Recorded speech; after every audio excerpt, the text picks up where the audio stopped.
Hello everyone, welcome back to 7 Speed Manipur. Asi ai channel sida video anouba amaga loina amuk asi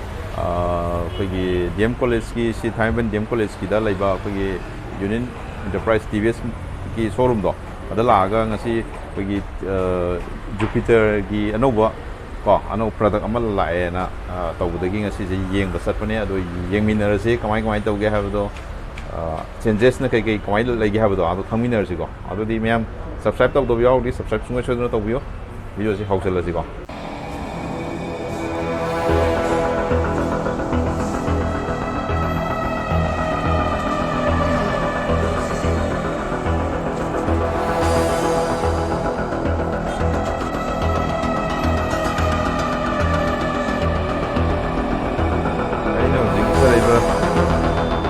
gari ani sini ko color ani sedani ko anje anouba laiba keno se gari se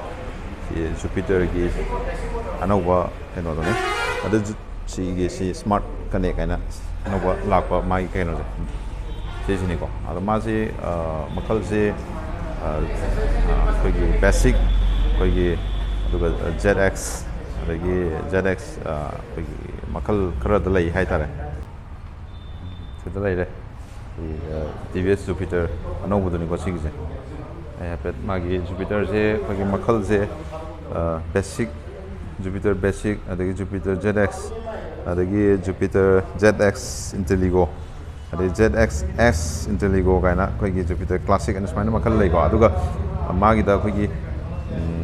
keno su lei 125 da kogi disc ta su dum phange adagi mama se kogi kai tare 125cc ki category da su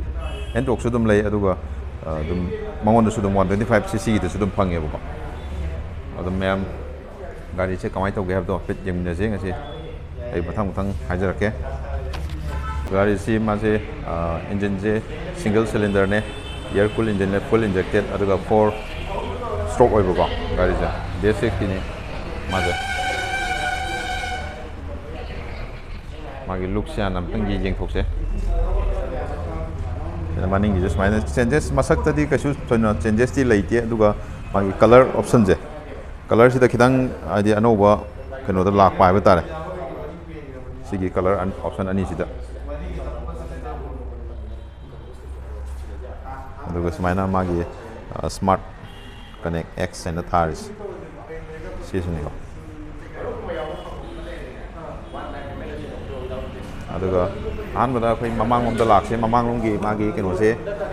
LED de lai ko magi keno LED TVs ka thar si LED de lai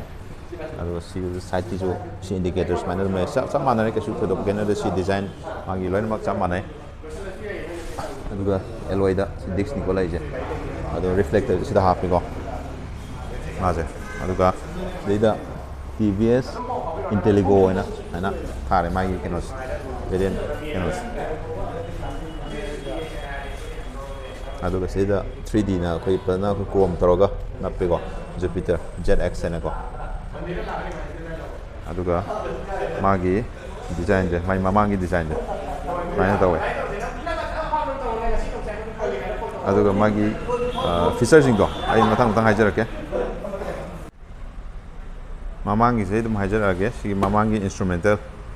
cluster se si je pura ko gi TVS entok ta half digital do adu mod sida dum hape eco se ado ma se kari kamai na thok tawge habda ai habe on toroga yingalake mai display just mai tawi ko black white dum la sine eco gi keno do ne sign do ne aduga sport mode ki organa mai sida color ko gi smaina si type colors maina tholokane bu ko adu sida fuel gi adagi engine gi indicate loi tawre ko se fuel empty thar je au kana taw da bain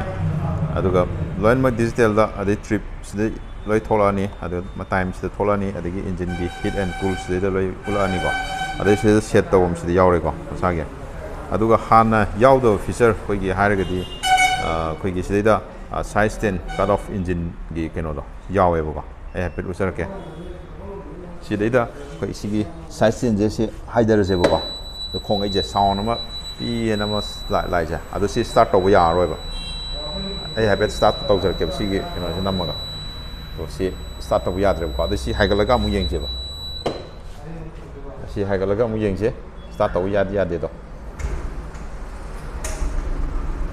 ꯍꯧꯖꯤꯛ start ꯍꯧꯔꯦꯀꯣ ꯑꯗꯣ ꯁꯤꯅꯤ ꯑꯗꯣ engine ꯑꯩꯈꯣꯏ ꯀꯩꯅꯣꯁꯤꯁꯨ ꯌꯥꯝꯅ ꯑꯩꯈꯣꯏꯒꯤ silent ꯑꯣꯏꯀꯣ ꯏꯟꯖꯤꯟꯒꯤ ꯃꯥꯒꯤ ꯀꯩꯅꯣꯁꯤꯁꯨ ꯑꯗꯩ ꯁꯣꯝ ꯅꯥꯀꯟꯗ ꯏꯟꯗꯤꯀꯦꯇꯔꯒꯤ ꯁꯤꯅ ꯂꯥꯏꯠꯀꯤ ꯑꯗꯨꯒ ꯁꯤꯗ ꯃꯣꯏꯅ ꯁꯤꯗ ꯑꯩꯈꯣꯏꯒꯤ ꯆꯥꯔꯖꯤꯡ ꯄꯣꯔꯠ ꯑꯃ ꯍꯥꯏꯇꯥꯔꯦ ꯁꯤꯗ ꯊꯤꯟꯐꯝ ꯑꯃ ꯄꯤꯔꯤꯀꯣ ꯑꯗꯨꯒꯁꯤꯗ ꯑꯩꯈꯣꯏꯒꯤ ꯀꯩꯀꯩ ꯍꯥꯞꯐꯝ ꯍꯥꯏꯕ ꯇꯥꯔꯦ ꯄꯣꯠ ꯆꯩ ꯀꯩ ꯍꯥꯞꯐꯝꯁꯤꯗ ꯌꯥꯎꯔꯦ ꯑꯗꯩ ꯁꯤꯗ ꯍꯨꯛꯁꯤꯗ ꯌꯥꯎꯔꯦꯀꯣ 1-2 kg ꯐꯥꯎꯒꯤ ꯑꯗꯨꯝ ꯄꯨꯕ ꯌꯥꯔꯦ ꯑꯗꯨꯒ ꯃꯥꯒꯤ ꯑꯗꯨꯝ ꯑꯩꯈꯣꯏꯒꯤ ꯈꯣꯡ ꯊꯝꯐꯝ ꯁꯤꯒꯤ ꯀꯩꯅꯣꯁꯦ ꯁꯤꯁꯨ ꯑꯗꯨꯝ ꯆꯥꯎꯋꯦꯀꯣ ꯁꯤꯗꯗꯤ ꯆꯥꯎꯋꯦ ꯑꯗꯨꯝ ꯁꯤꯂꯤꯟꯗꯔ ꯀꯩꯀꯩ ꯍꯥꯞꯄꯒꯤ ꯈꯨꯗꯣꯡꯆꯥꯕꯁꯨ ꯑꯗꯨꯝ ꯂꯩꯒꯅꯤꯀꯣ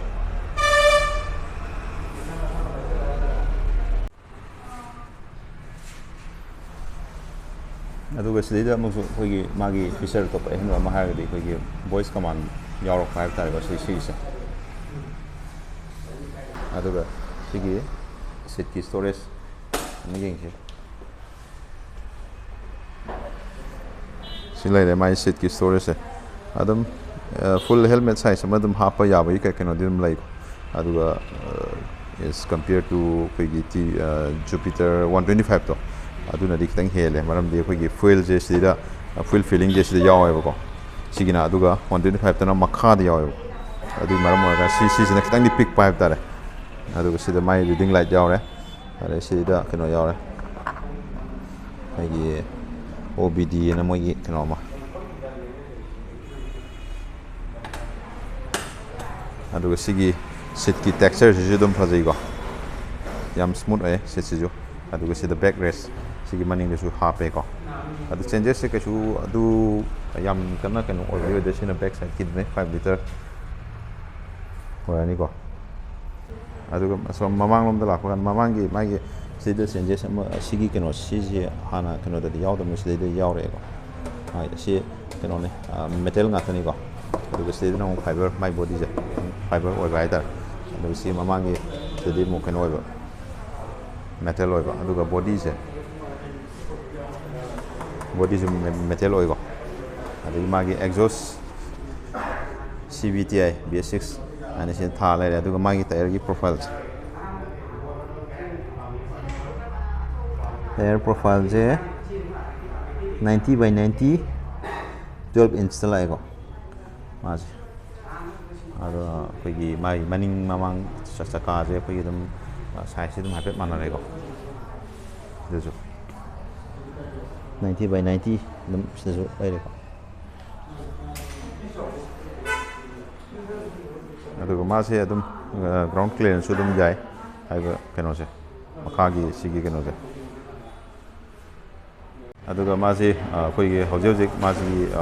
ꯑꯣꯟ ꯔꯣꯗꯇ ꯑꯗꯨꯝ ꯐꯪꯉꯤꯁꯦ ꯑꯃꯒ ꯑꯗꯨꯝ 1,05,000 ꯃꯨꯛꯀꯤ ꯑꯦꯄ꯭ꯔꯣꯛꯁ ꯑꯗꯨꯗꯒꯤ ꯆꯥꯡꯗ ꯂꯥꯛꯑꯅꯤꯀꯣ ꯃꯥꯁꯦ ꯑꯣꯟ ꯔꯣꯗꯇ ꯑꯗꯨꯒ ꯂꯣꯟꯗ ꯑꯦꯄ꯭ꯂꯥꯏ ꯇꯧꯒꯦ ꯍꯥꯏꯔꯒꯁꯨ ꯑꯗꯨꯝ ꯌꯥꯏ ꯑꯗꯨꯒꯤ ꯃꯥꯒꯤ ꯗꯥꯎꯟ ꯄꯦꯃꯦꯟꯅ ꯀꯌꯥꯅꯣ ꯑꯗꯒꯤ ꯗꯣꯀꯨꯃꯦꯟꯅ ꯀꯩꯀꯩ ꯆꯪꯉꯤ ꯍꯥꯏꯕꯗꯨꯁꯨ ꯑꯩ ꯁ꯭ꯀ꯭ꯔꯤꯟꯗ ꯑꯗꯨꯝ ꯍꯥꯞꯆꯔꯝꯃꯒꯦ ꯑꯗꯣ ꯁꯤꯒꯤ ꯁꯣꯔꯨꯝꯁꯤꯒꯤ ꯀꯣꯟꯇꯦꯛ ꯗꯤꯇꯦꯜꯁ ꯑꯩ ꯑꯗꯨꯝ ꯍꯥꯞꯆꯔꯝꯃꯒꯦ ꯗꯤꯁꯀ꯭ꯔꯤꯞꯁꯟꯁꯨ ꯍꯥꯞꯆꯔꯒꯦ ꯑꯗꯨꯒ ꯁ꯭ꯀ꯭ꯔꯤꯟꯁꯨ ꯑꯗꯨꯝ ꯍꯥꯞꯄꯒꯦꯀꯣ ꯑꯗꯣ ꯃꯌꯥꯝꯁꯦ ꯑꯗꯨꯝ ꯀꯣꯟꯇꯦꯛ ꯇꯧꯕꯤꯌꯣ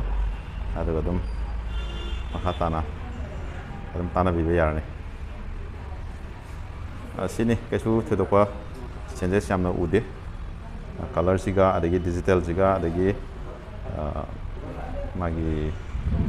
side stand cut off engine ꯑꯆꯨꯝꯕ ꯈꯔ ꯕꯦꯁꯤꯛ ꯅꯤꯠꯁ ꯈꯔ ꯆꯦꯟꯖ ꯈꯔꯗꯤ ꯎꯏ ꯑꯗꯨꯒ ꯀꯩꯁꯨ ꯊꯣꯏꯗꯣꯛꯄ ꯎꯗꯦ ꯑꯇꯩꯗꯤ